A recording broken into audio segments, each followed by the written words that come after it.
Entendes o que estás lendo? O podcast que te leva através das páginas da Bíblia. Livro por livro. Capítulo por capítulo. Uma exposição bíblica emocionante. Aperte os cintos e embarque comigo nesta viagem.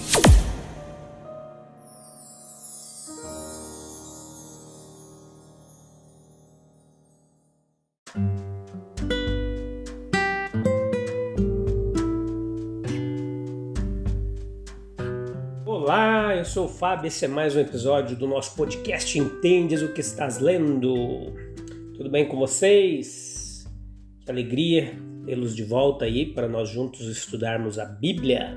Hoje Êxodo capítulo 14, a parte 2, episódio número 201, terceira temporada. Vamos lá? Estão prontos? Estão prontas? Tem muita coisa legal para nós continuarmos aprendendo hoje.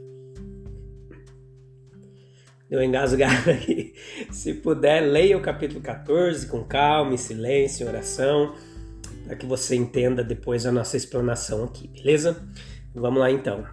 Tá muito bem a garganta hoje, mas vamos lá, que Deus vai nos dar graça, a gente consegue gravar esse episódio.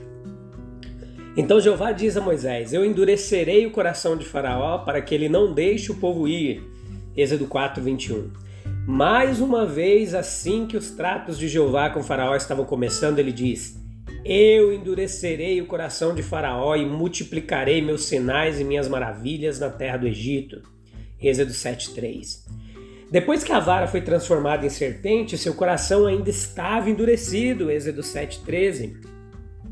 Nem houve ainda qualquer mudança depois que as águas se transformaram em sangue. Êxodo 7:22. Ele cedeu um pouquinho quando as rãs chegaram, mas assim que elas desapareceram e houve trégua, ele endureceu seu coração mais uma vez. Êxodo 8:15. Quando os magos confessaram o dedo de Deus nos mosquitos, seu coração permaneceu o mesmo. Êxodo 8:19. As moscas foram tiradas e ele endureceu seu coração também neste momento e nem deixou o povo ir. Êxodo 8:32. Em Êxodo 9:12 temos uma declaração expressa de que o Senhor endureceu o coração de Faraó. Após a visitação do granizo, parece ter havido uma rendição completa, mas assim que cessa o endurecimento retorna. Êxodo 9:35. Às vezes é dito simplesmente que o coração de Faraó foi endurecido, outras vezes que Faraó endureceu e às vezes que Deus o endureceu. E uma ou duas vezes a expressão sobe para a ênfase da primeira pessoa e o próprio Jeová diz: eu endurecerei o coração de Faraó. Antes que possamos dizer que Deus faz uma coisa, devemos saber que a coisa feita não está em desacordo com o resto de seus feitos verificados ao longo de toda a Sagrada Escritura. Pode haver muita evidência quanto à coisa feita, quando há muita pouca evidência quanto ao executor. Que os riachos do Egito foram realmente transformados em sangue era algo que poderia ser certificado pelos sentidos de cada um que inspecionasse esses riachos. Mas que Deus operou essa estranha obra só poderia ser assegurado perguntando, primeiro, que evidência havia da presença de Deus e, em seguida, que consistência havia com os seus procedimentos já reconhecidos. É muito claro que o coração de Faraó foi endurecido, que ele se tornou cada vez mais firme em sua resolução de manter Israel enquanto pudesse. Mas quando nos é dito que Deus endureceu o coração de Faraó, então devemos imediatamente trazer à mente tudo o que ouvimos de Deus nas Escrituras. Devemos levar de volta a nossa inspeção daqueles tempos distantes tudo o que sabemos de seu caráter que Jesus revelou. Pois o amoroso Pai de nosso Salvador é o mesmo com o grande Jeová. A mesma santa personalidade está em ação no Deus que amou o mundo de tal maneira que deu seu Filho unigênito para que todo aquele que nele crê não pereça, mas tenha vida eterna. Como no Deus que endureceu o coração de Faraó, não devemos tolerar qualquer concepção do endurecimento que contradiga o caráter divino.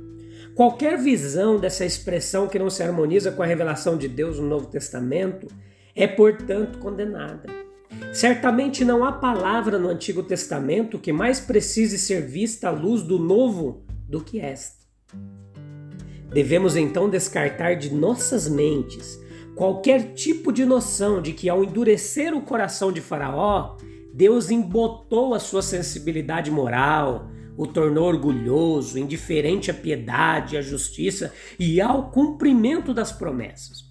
Como nenhuma palavra que Deus falou pode contradizer os fatos da natureza externa, também não pode contradizer os fatos da consciência do homem interior. Sua própria decisão é necessária todos os dias, e ele descobre que as decisões sábias levam ao lucro e as tolas ao prejuízo. A lei o trata como um agente livre, não mais o que pode ser mais claro do que Deus tratou Faraó como um agente livre. A declaração clara de que Deus endureceu o seu coração não é mais frequente do que a declaração igualmente clara de que Deus exigiu dele a libertação de Israel.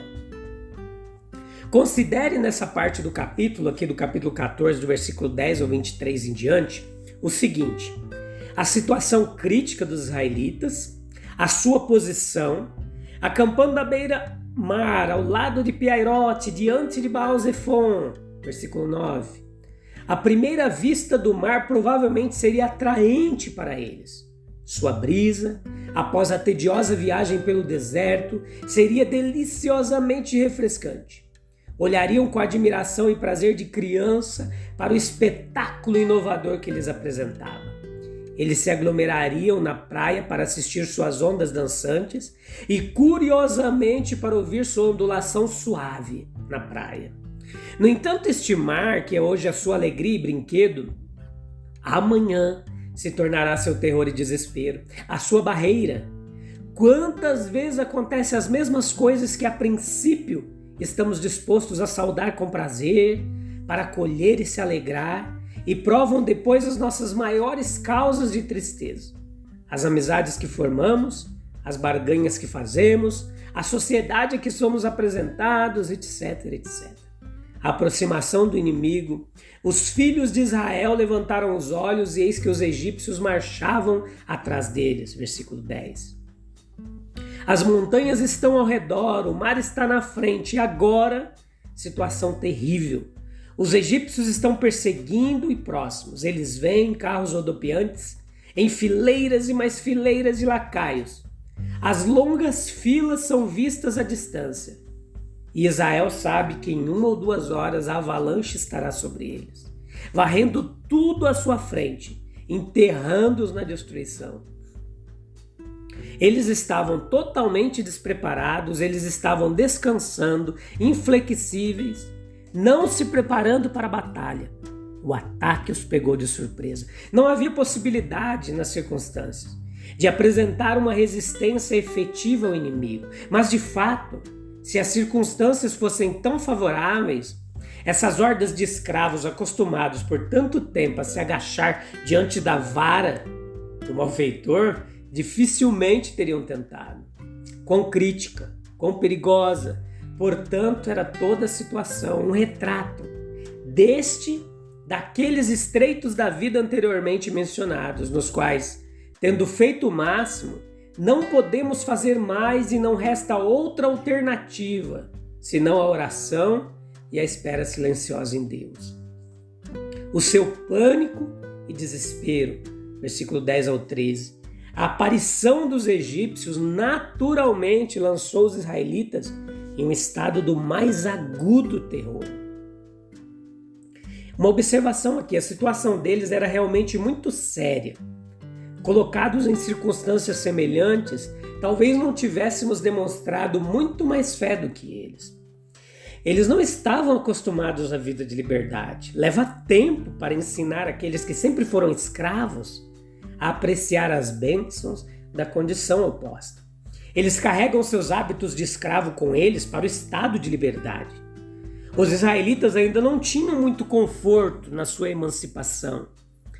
Suas marchas dolorosas provavelmente tinham sido um trabalho mais difícil do que até mesmo a fabricação de tijolos no Egito. Vocês estão aí comigo? Reflita como também os cristãos, às vezes, meus queridos, eles murmuram, se rebelam contra as abnegações, os sacrifícios, as inconveniências, as perseguições que a sua liberdade cristã lhes impõe. Você reclama talvez que está passando por um momento mais difícil agora do que mesmo quando era cristão. E o comportamento de Israel foi, no entanto, muito indigno. Eles foram infiéis, eles não esperaram para perguntar ou ver o que Deus, que já havia feito tanto por eles, estava prestes a fazer agora. Mas logo concluíram que os deixaria perecer. É de fato dito que eles clamaram ao Senhor, versículo 10, mas então no próximo fôlego, lemos deles reprovando seu servo e líder, versículo 11. Eles foram ingratos. Como eles estavam dispostos a ser elevados para fora do Egito, no entanto, agora, a primeira aproximação do perigo, eles se voltam contra seu líder e o insultam por ter lhes dado a liberdade. Moisés era ocupado pela perseguição do faraó? Ou ele merecia ser assim recompensado pela nobre posição que havia assumido em favor de todos eles? O contraste de sua conduta com a de Moisés. Veja a postura de Moisés nessa crise. Sublime sua calma e confiança. Nenhuma palavra irada escapa de seus lábios em resposta à censura do povo. Eles murmuram, ele se dirige à oração, eles olham para as carruagens visíveis, ele para o poder invisível que é mais poderoso do que todos. Parecem desprovidos de razão, temendo a morte imediata. Ele é calmo, destemido e dá a eles o melhor conselho. Não temais, estai parados e vede a salvação do Senhor que ele hoje vos anunciará. Então, meus queridos, a situação era aquela em que somente Deus poderia trazer salvação. Eles não podiam fazer nada por si mesmos. A salvação, ela é de Deus, do princípio ao fim. Deus lhes traria essa salvação. O fato de tê-los trazido para aquela estreita situação era por si só uma promessa de que encontraria uma saída para eles. O cristão que se encontra em situações de dificuldade pode nutrir a mesma confiança. O seu dever era ficar parado e ver essa salvação. Enquanto os meios de ajuda estiverem ao nosso alcance, é nosso dever usá-los. Quando tais meios não existem ou quando todos os meios disponíveis se esgotam e ainda a sombra paira sobre nós, o que resta se não esperar pacientemente pela ajuda do Altíssimo? Fique parado, na confiança, na oração, na expectativa, na prontidão para avançar no instante em que a palavra for dada. Fique parado. Em oposição a murmúrios fracos, arrependimentos apaixonados, rebelião tola contra circunstâncias que você não pode alterar. Assim você verá a salvação do Senhor. Se nada mais funcionar, Deus abrirá um caminho para você através das ondas. Ou melhor ainda, permitirá que você, como Pedro, ande sobre elas. O comando que Deus deu a Moisés, no versículo 15 ao 19, a ordem veio em resposta à oração. Por que clamas a mim? As palavras não contêm reprovação, mas implicam que a oração precisava ser trocada no instante por ação. Às vezes é isso que precisa ser feito. Moisés ele deveria falar ao povo para que eles avançassem. E é isso que nós vamos ver nos próximos episódios. Não percam os próximos capítulos dessa emocionante saga aqui no episódio seguinte. A gente se encontra lá em breve. Beleza? Deus abençoe sua vida. Um abraço, até breve. Deus abençoe. Tchau, tchau.